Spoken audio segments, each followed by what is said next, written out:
Mais enfin, nous n'avons pas ce souci, heureusement. C'est compris en permanence? Pas en permanence, non, suivant les spectacles. Il faut le temps un petit peu aussi qu'il y ait le bouche à oreille. Puis hop. Et je pensais que les couleurs que porte Malheur, traditionnellement, c'était les jaunes. Le jaune aussi. Oui. Eh bien, dans le théâtre, non, il n'apparaît pas vraiment. C'est le vert. Pour nous, le jaune, c'est un peu le manque de courage. On appelle la croix. Mais en Espagne, je sais pas. En Espagne, c'est Molière. Ah oui. Oui, je comprends. Je comprends. La comédie anglaise, il y avait quelques situations dans les comédies anglaises qui era... Avec le jaune? Oui.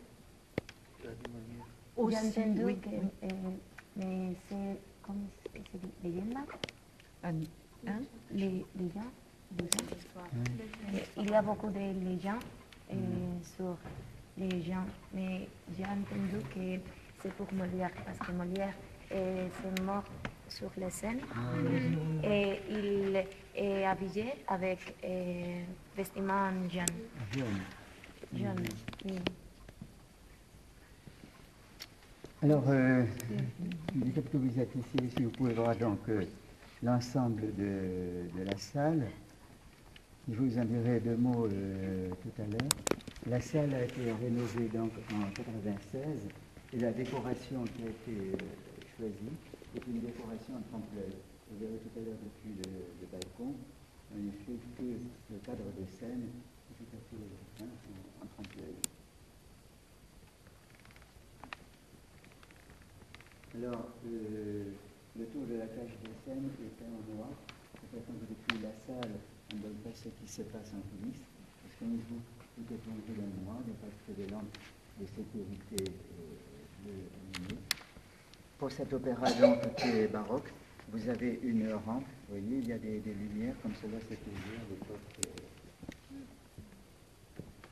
Et nous avons, alors les lever pour vous permettre de voir la salle, mais il y a un rideau coupe-feu, qui est très très lourd, il fonctionne comme un ascenseur, qui doit toujours être descendu pour isoler la salle de la scène en cas de l'incendie. C'est comme ça? Comme ceci. Comme ça. Et nous avons un magnifique rideau de velours qui se referme ou qui s'ouvre en faisant deux grands galbes, à la fois sur le haut et sur le côté.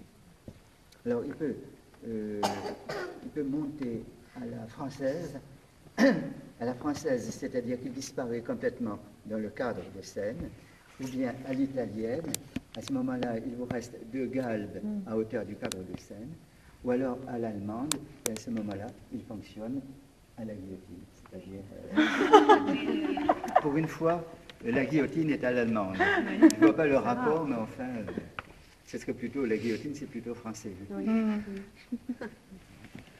Et pourquoi il doit être isolé? En cas d'incendie. Hein? En cas d'incendie. S'il y a le feu sur la scène, qui ne se communique pas à la salle, et vice-versa. Parce que les théâtres ont la mauvaise habitude de brûler. Vous savez, le Lycéo de Barcelone, était, je ne sais pas si vous le connaissez. Je le connais, mais par... Dehors? Oui, De dehors. l'extérieur. Autrement, c'est une merveille, ça a été refait. Vraiment, c'est une merveille. Comme la Fenice de Venise aussi. Et notre théâtre a brûlé, lui aussi, en 1917. En été, il y a eu un court-circuit, et en quelques heures, il n'y a absolument plus rien. Quelqu'un est mort? Comment? Non. C'était un été. Je ne sais pas d'ailleurs si les pompiers étaient pas partis en week-end, peut-être. Non, le théâtre a brûlé tranquillement, lentement mais sûrement. Alors,